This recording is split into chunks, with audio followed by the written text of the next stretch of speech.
Darius Cole was 37 years old, and for 8 years his wife Renata had been telling people at dinner parties that her husband was in construction. Not a developer. Not an owner. In construction. The phrasing was deliberate the way certain silences are deliberate, engineered to close a door before anyone thought to open it. She said it with a small movement of her hand, a slight downward inflection, and then she redirected to something she found more worth discussing, which was almost anything else. Her colleagues at Prestige Boutique in the Harborview Galleria called her sophisticated. Her lunch friends called her polished. Her mother called her particular, which was the word her mother used for things she admired and worried about simultaneously. What none of them knew, what Renata herself had never once thought to investigate in 8 years of marriage, was that the mall where Prestige Boutique occupied its 4,200-square-foot corner suite on the second level, the one Renata unlocked every morning with a key card and walked through like a woman who belonged to the place, had been financed, designed, and built by a development group whose operating partner was a 34-year-old man from Baltimore named Darius Jerome Cole. The Harborview Galleria had opened in the fall of their 4th year of marriage.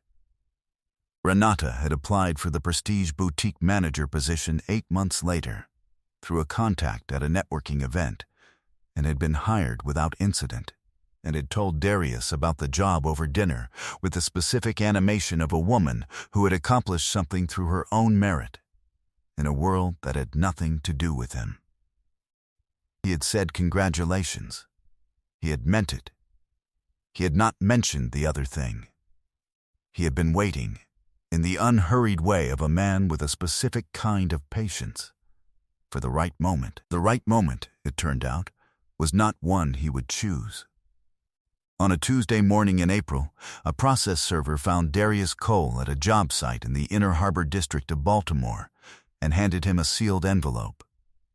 Inside was a temporary restraining order filed by Renata Cole, citing a pattern of threatening behavior and surveillance, and prohibiting him from coming within 500 feet of her place of employment.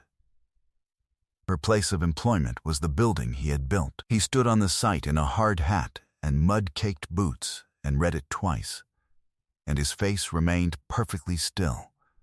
And the foreman 20 yards away later told his brother it had been like watching a man read a weather report about a storm that was heading somewhere else. What Renata had not considered, not once in the 7 days it had taken her attorney to prepare that filing, was whose name was on the deed to the property at 1400 Harbor Light Boulevard. It was not her name. What happened next would cost Renata Cole the position she had built her identity around, and every assumption underneath it. Before we jump into the story, comment where in the world you are watching from, and subscribe, because tomorrow's story is one you need to hear. The morning had the particular quality of a Baltimore April, overcast and raw, with a wind off the water that had not yet decided whether it was finished with winter. Darius Cole arrived at the Harborview site at 6:40 a.m., 20 minutes before his site superintendent, because he had always believed that the first person on a site set the tone of the day, and he had never been willing to outsource that. He poured coffee from a thermos into a paper cup and walked the perimeter the way he always did, not with a clipboard, not performing an inspection, just walking, looking, the way a man walks through a place that belongs to him, and that he has built, and that he therefore understands from the inside out in a way no document could fully convey. The poured concrete on the east foundation approach, the steel rising on the second phase, the temporary fencing along Harbor Light Boulevard that bore the small, unflashy logo of Cole Whitfield Development. Most people drove past it and saw a construction site. Darius saw a sentence he was midway through writing. His partner, Leon Whitfield, was already in the site trailer when Darius came back around. Leon was a structural engineer from Prince George's County, 51 years old. the son of a man who had poured concrete for other people's buildings for 40 years, and who had told his son precisely once, in a diner in Landover in 1989, "Either your name is on the sign, or it isn't. Make it be on the sign." Cole Whitfield Development's name was on 14 signs across the Baltimore Metro. It had been on the Harborview Galleria sign since groundbreaking, 6 years earlier, which was 2 years before Renata applied for the job inside it. Leone handed Darius a site report without looking up from his own. Neither of them needed to perform working. Darius had met Renata at a fundraiser at the Baltimore Museum of Art in the spring of his 32nd year. She had been standing near a sculpture installation with a glass of wine and the posture of a woman who had decided the sculpture was acceptable, but not exceptional. And he had found that quality, the willingness to hold a private verdict, interesting enough to approach. They had talked for an hour. She was in retail management at the time, working toward a senior role, and she spoke about the work with an attention to craft that he had respected. She was sharp. She was particular. She had a way of seeing the details of a room, the placement of objects, the flow of space, that reminded him, faintly and flatteringly, of the way he saw job sites. He had not told her on that first evening about the company. He had told her he was a developer. She had heard contractor, and had not asked for a correction, and he had not offered one. And by the time the distinction might have mattered, it had become, in the specific way of things between people who are falling toward each other, too comfortable to revisit. His grandfather had built furniture in a workshop behind a row house in East Baltimore for 50 years, cherry and walnut, dovetail joints, pieces that were still in living rooms across the city. He had told Darius once, "You don't show a man the blueprint. You show him the finished room. Let him understand what he's looking at in his own time." Darius had turned that piece of advice over in his hands for years, applying it in different contexts, finding it consistently accurate. He had been waiting for Renata to understand what she was looking at. What had arrived instead, from a process server in a mud-caked April, was a restraining order. He drove home at 7:15 p.m. and stood in the kitchen of the house in Guilford they had bought together 6 years ago and looked at the documents on the counter. He read the filing language carefully, the way he read contracts, for what was precisely stated and what was conspicuously omitted. The filing alleged a pattern of surveillance and intimidation beginning 3 months earlier. It alleged that Darius had appeared at Prestige Boutique on multiple occasions in a manner that had caused Renata to fear for her safety. It alleged that text messages constituted a threatening pattern. He opened his phone and read the last 30 days of his texts to Renata. He sat down. Then he got up, went to his home office, and opened the second laptop, the one connected to Cole Whitfield's operational accounts, the one with the property management portal for the Harborview Galleria, and he pulled up the lease file for Suite 214. Prestige Boutique. Original lease executed 6 years prior. Renewal negotiated 2 years ago. Monthly lease payment, $18,400. Leaseholder contact on file, the National Prestige Boutique corporate entity. Property owner of record for 1400 Harbor Light Boulevard, Cole Whitfield Development, LLC. He sat with that for a moment. The coffee he had set beside the laptop was growing cold. Then he opened a new folder on his desktop and named it simply Harborview, and he called the only person he could think of who would understand the full weight of what he was looking at and not flinch. Claudette Sims had been a civil and commercial litigation attorney in Baltimore for 27 years. She had represented Cole Whitfield on 3 commercial disputes and a zoning matter, and she billed at a rate that suggested she had never once questioned whether her time was worth it. She was 61 years old, wore reading glasses on a chain around her neck, and had an office in Mount Vernon with a view of the Washington Monument, the Baltimore one, that she appeared not to notice anymore, the way you stop noticing things that have simply always been there. She reviewed the restraining order on Wednesday morning with the reading glasses on her nose and the particular quality of stillness she reserved for documents she found both professionally interesting and personally absurd. "This is the Harborview Galleria," she said, without looking up. "Yes, your Harborview Galleria." "Ours," Darius said. "Leon and mine." She took off the glasses. "Your wife filed a restraining order prohibiting you from approaching within 500 feet of a property you own a 50% stake in." "That's correct." Claudette looked at him over the documents with the expression of a woman who has heard a great many things in 27 years and is deciding where this one ranks. "Does she know you own it?" "No. Has she ever known?" "I told her I was a developer." I don't believe she pursued the specifics. "And the Galleria lease, Prestige Boutique's tenancy. She applied and was hired through the corporate channel." "I had no involvement." He paused. "I don't manage tenancies. We have a property management firm for that." "So, she has worked in your building for 5.5 years, without knowing it was your building." "Correct." Claudette set the restraining order down and picked up the second document he had brought. The Cole Whitfield ownership summary, with the Harborview property deed attached.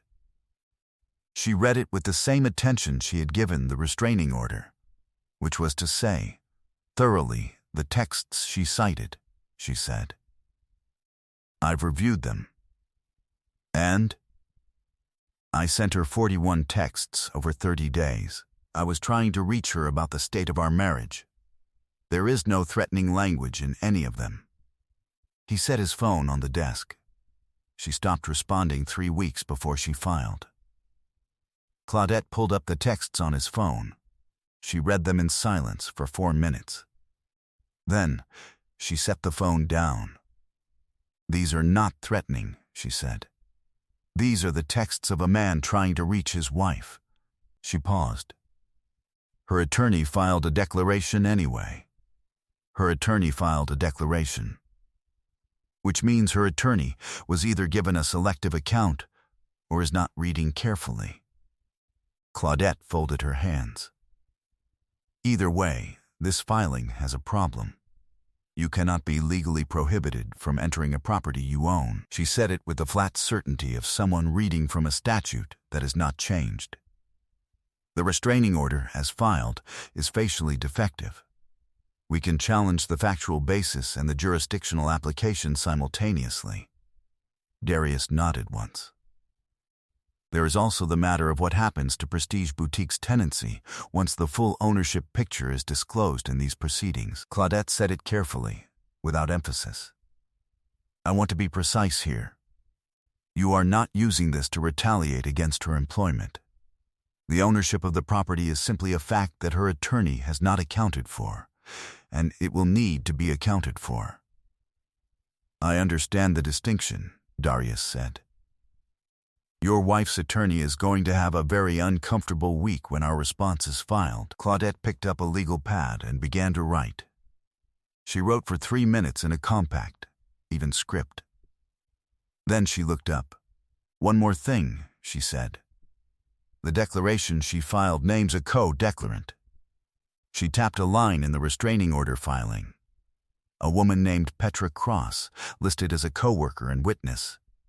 She confirms the alleged surveillance incidents. Darius had noticed the name. He had not mentioned it.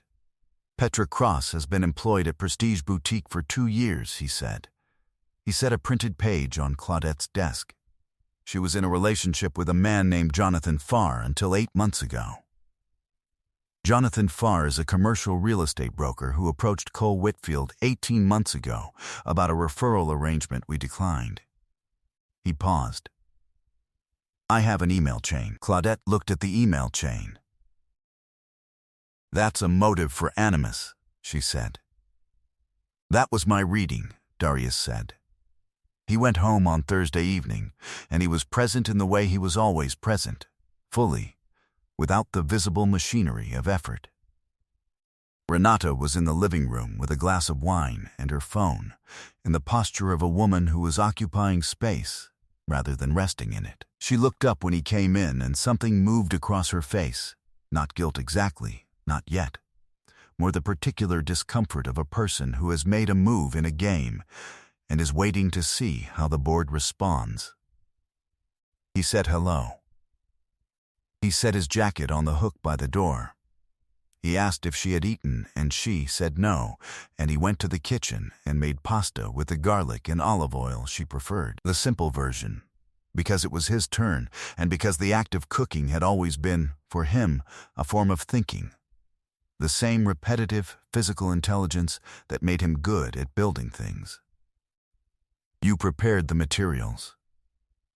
You followed the sequence. You did not rush the heat. She came to the kitchen while he cooked and poured herself more wine and leaned against the counter and told him about a problem at work, a display installation that had arrived damaged, and he asked questions and listened to the answers with the same attention he had always given her, steady and without performance, because the attention had never been conditional. She was performing for an audience that only existed in her own head. He knew this. He also knew that the performance itself was information. They ate at the table. They spoke about ordinary things in the measured way of people who are no longer fighting, but have not yet agreed to stop. She laughed once at something he said about Leon's parking habits on job sites, and the laugh was real and involuntary, and he filed it away in the private ledger without comment. He cleaned the kitchen. She went back to the living room. He was not angry. He was building. The two had never been the same thing, not once in his entire life. The response filing hit opposing counsel's desk on Monday morning. Leon had driven down from Prince George's County for the occasion and was sitting in Claudette's conference room with the posture of a man who has been patient a long time and is now, without theatrics, finished being patient.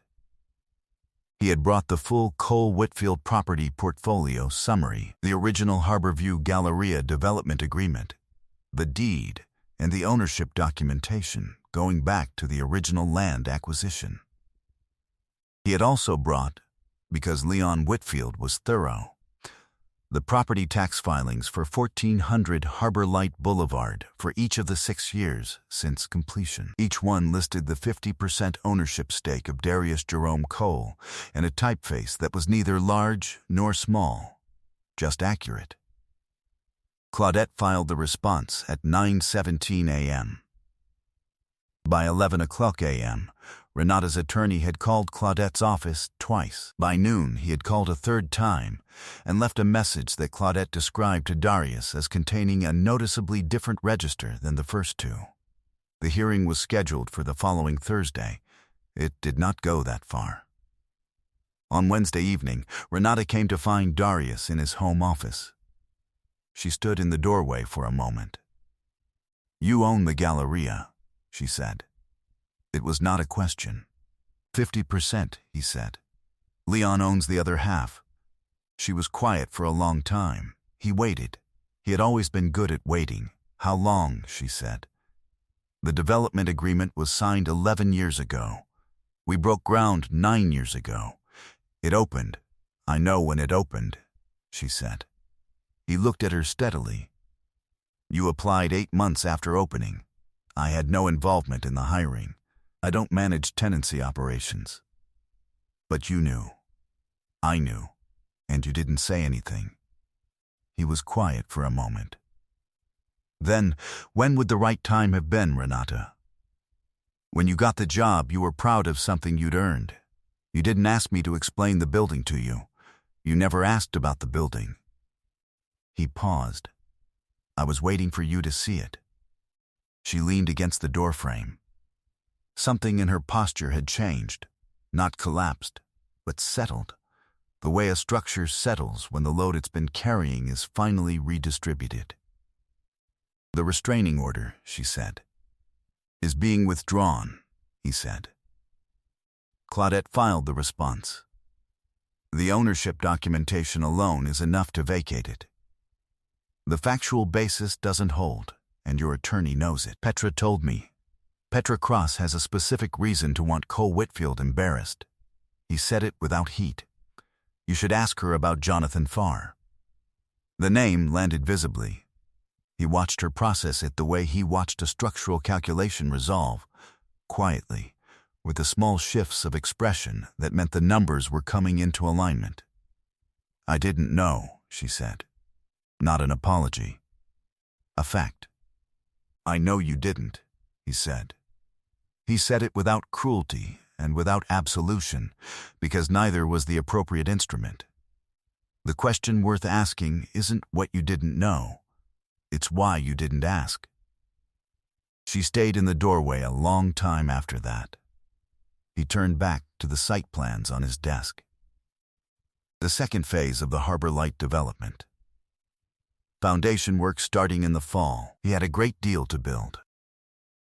The restraining order was formally vacated on a Tuesday morning, 11 days after it had been filed, by a judge who noted in her brief ruling that the factual record did not support the jurisdictional application, and that the ownership documentation resolved the central premise of the filing, in a manner the court found self-evident.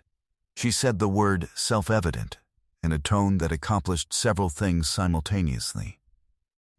Renata withdrew from the marriage formally 2 months later, by mutual agreement, with terms that Claudette and opposing counsel negotiated over 3 weeks in a process that Darius found clean in the way he always found documented things clean, specific, measurable, resolved.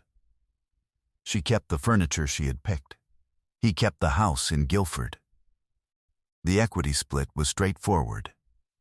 She did not make it complicated, which he respected, and he was fair in a way that had nothing to do with obligation and everything to do with the fact that fairness had always been more important to him than the appearance of winning. Prestige Boutique's corporate office, once the ownership picture became a matter of record, quietly moved Renata to a regional management role at a location in Annapolis. This was handled professionally and without drama by both parties, which Darius considered the correct outcome. She had earned that job through her own effort and her own ability, and those things were real regardless of what address they had occurred at. He had never wanted to take anything from her that was genuinely hers. Petra Cross resigned the following month, which was a decision the Prestige Boutique corporate HR file would reflect as voluntary. A year and some months moved through Baltimore with the particular rhythm of a city that does not hurry. The Harbor Light Phase 2 development broke ground in September, 4 weeks ahead of schedule, which Leon attributed to the weather and Darius attributed to the crew, and both of them were probably right. Cole Whitfield announced a third project in December, a mixed-use development in the Remington neighborhood, the kind of project that combined residential and retail in a way that Darius had been wanting to do for years. The kind of building that served the people in it rather than performing for the people passing by. He had spent 3 years on the community engagement process before a shovel touched the ground. He believed that was the correct amount of time. He met Naomi at a presentation for the Remington project at a community center in November. She was on the neighborhood advisory board, and she had asked 3 questions during the public comment period that were better than the questions most architects asked, and afterward she had come up to him not to network, but to follow up on the third one, because she had not been satisfied with his answer. He had not been satisfied with his answer either. They had talked for 40 minutes in the parking lot of the community center in the November cold, and he had driven home thinking about the question she had asked, and also about the way she asked it. She was a landscape architect. She had her own small firm. She had a specific vision for how built things and growing things could occupy the same space without one dominating the other, and when she talked about it, she talked about it the way his grandfather had talked about furniture, from the inside, from the understanding of someone who had spent years with the material. He had called her the following week about the Remington project's exterior landscaping scope. She had been direct and fair in the negotiation. He had found that attractive in the particular way he always found competence attractive. By spring, they had the Remington contract sorted, and had also, in the unhurried way of people who are paying attention to the right things, arrived somewhere else. She had asked. On the third or fourth evening, they spent talking past midnight, whether he had always been this quiet about what he built. He thought about his grandfather. He thought about the finished room and the blueprint and the question of when to show someone what they were looking at. I used to wait for people to ask, he said. She looked at him. And now? Now I think some people need to be shown. He paused. Some people are worth showing. She had looked at him in the way of a person who understands that a sentence has just landed at its intended address, and she had not looked away.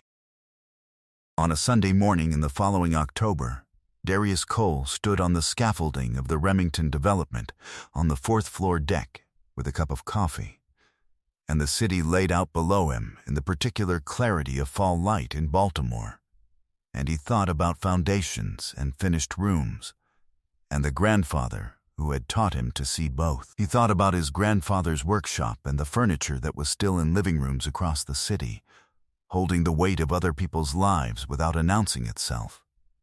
He thought about the building he was standing on, which was not finished yet, and the building he had finished 6 years ago that was full of people going about their days in a space he had spent 2 years constructing, most of them with no idea what it had taken. He did not need them to know. He never had. He was building a thing that would last. That had always been the point. He had built everything worth keeping. He was building more. I hope you enjoyed that one. Be sure to like the video and subscribe so you don't miss the next story. I've picked out 2 more for you that I think you'll really like.